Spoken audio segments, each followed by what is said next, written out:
Assalamu alaikum students.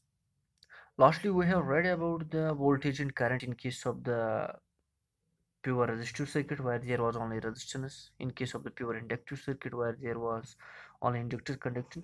And we found that in case of the pure resistive circuit, voltage and current they are in phase. So that means when the current goes maximum, when the voltage goes maximum, at the same time the current goes maximum. When the current becomes zero, definitely at that time the voltage has to be zero.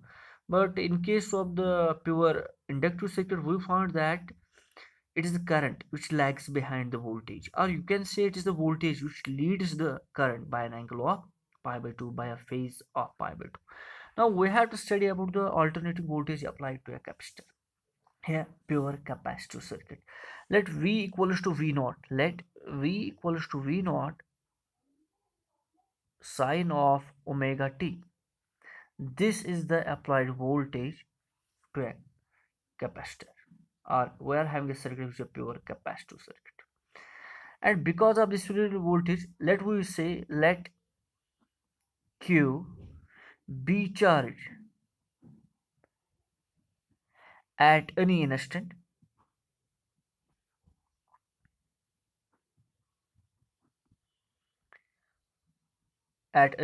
of time t on capacitor, because capacitor has a property that it is going to store the charge. And because of this very charge q at any instant of time t on the capacitor, then the current in the capacitor is given by I equals to dq by dt, or we will say where dq is change in charge and dt is change in time. But what we know, but q equals to c into e, where c is the capacitance, q is the charge, and e is the electric field. Or q equals to c into v, where v is the voltage. So instead of q we will use this very value, we will use it like this. So what actually we have to find, we have to find out what happens to voltage and current in case of this very pure capacitor circuit.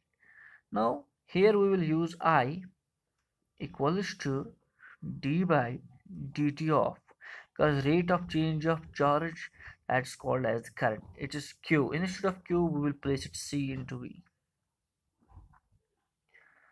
or which implies it is I equals to c as the and that is constant thing that will come out, it will be d by dt of v,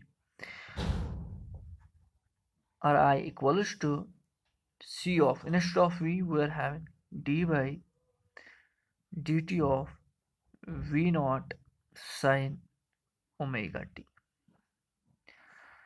Now v naught again is a constant, so just taking out, it will become as I equals to c into v naught d by dt of sine omega t. So now differentiation of sine, that's cos, equals to what?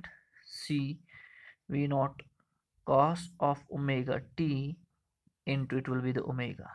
So what we'll get, we will get that is C v naught omega into cos of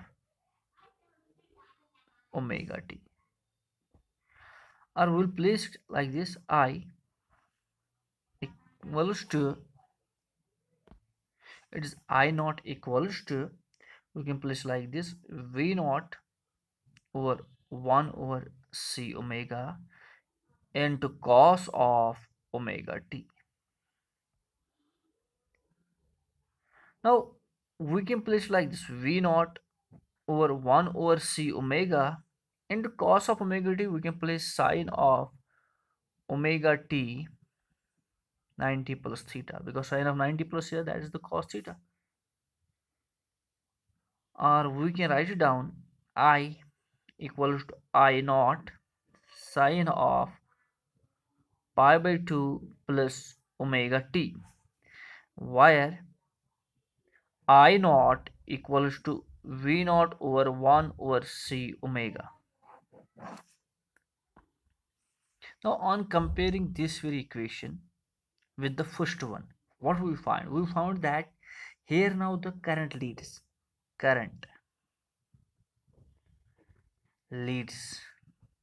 the voltage by an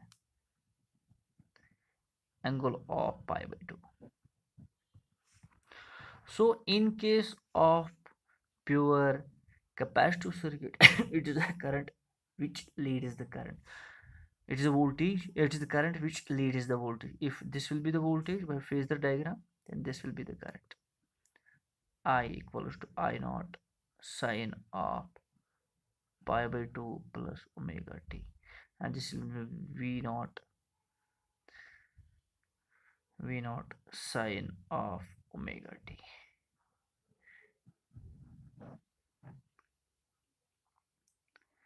And this very term here, which we have used as we are having in case of this video, now we have to define one term that's called capacitive reactance. What is capacitive reactance?